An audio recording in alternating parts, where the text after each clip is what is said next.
Баршаңызға сәлем.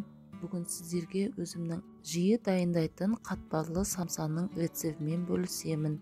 Әсіресе қонақ күткенде жасасаңыз дастарханыңыздың сәні. Видеоны соңына дейін тамашалаңыз.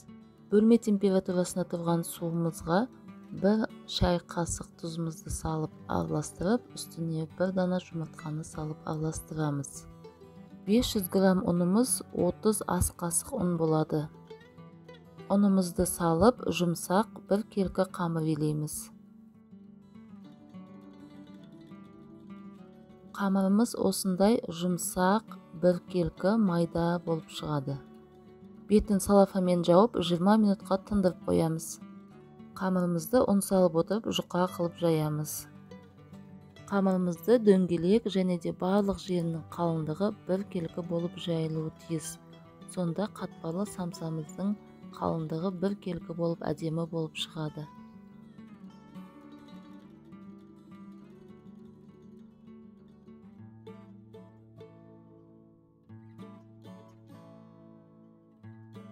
Ертілген сармайымызды қамырымыздың барлық жеріне 1 келкі ғып жағып шығамыз.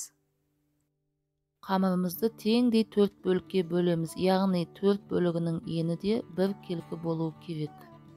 Осылайнан орап шығамыз. Бірінші ортасындағы 1 бөлігін ораймыз, сосын 2 шетіндегі бөліктерін ораймыз, ең соңынан қалған тағы да ортасындағы ұзын бөлігін ораймыз. Міне осындай әдемі қатпарлы қамыр шығады. Салафанға орап, тоңазытқышқа 30 минутқа қойып қоямыз. Салмасын дайындаймыз. Етімізді және де 2 дана пиязымызды ұсақтап тураймыз. Қалған асқабақ пен 2 дана пиязды да әдемілеп төртбұрыштап тураймыз. Қамырымызды 15 бөлікке бөлеміз. Ол үшін теңдей 3 бөлікке бөліп аламыз да әр бөлікті 5 бөлікке бөліп шығамыз.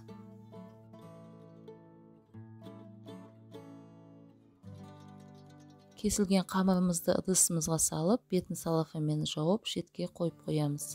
Бірінші етті салмасын саламыз, оған қара бұрыш, тұз, паприка, өзіңіздің қалаған дәмдеуіштеріңізді қосып, араластырып дайындаймыз. Қамырымызды жаямыз, ол үшін ортасынан шетіне қарай жаясыздар. Яғни 4 жағына қарай тартып жаясыздар. Қалыңдығы шамамен 1 мм-дей болса жеткілікті. Ішіне салмасын салып, қамырымызды дөңгелек формаға келтіріп, осылайнан жабыстырып аламыз. Жабыстырғанда шеттерін қолымызбен қаттырақ басып жұқалаймыз, себебі қалың болып кетуі мүмкін. Ешқандай да қиындығы жоқ, осылайнан басып, бір-біріне жабыстыра бересіздер. Дәл осылайнан барлық қамырымызды жайып, самсамызды түйіп шығамыз.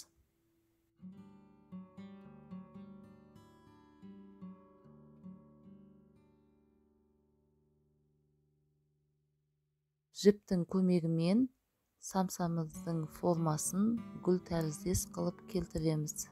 Ол үшін самсамыздың үстіне жібімізді қойып, аударып, айқастырып отырып, осылайнан видеода көрсетілгендей жасап шығамыз. Соңында 2 рет байлап, осылайнан артық жібін алып тастаймыз. Піскен соң жібі оңай алынады.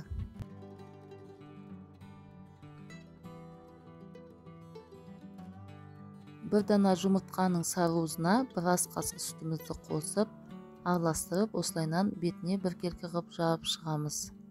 Осылайнан көкнармен, күнжітпен әсемдеп қойсаңыз болады. 200 градуста 35 минут пісіріп аламыз. Дәл осылайнан екінші салмасына да қалаған дәмдеуіштерді қосып, түйіп, оны да пісіріп аламыз. Мінекей біздің самсамыз пісті, өзі сондай әдемі, қатпарлы болып шықты.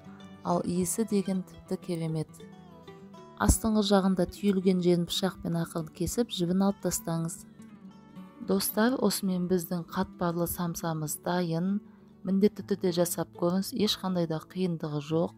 Түрі ерекше, әрі дәмді және де өте тойымды. Көріп тұрғандарыңыздай, өзі сондай жұмсақ, үлпілдек және де ішіндегі салмасы толығымен піскен.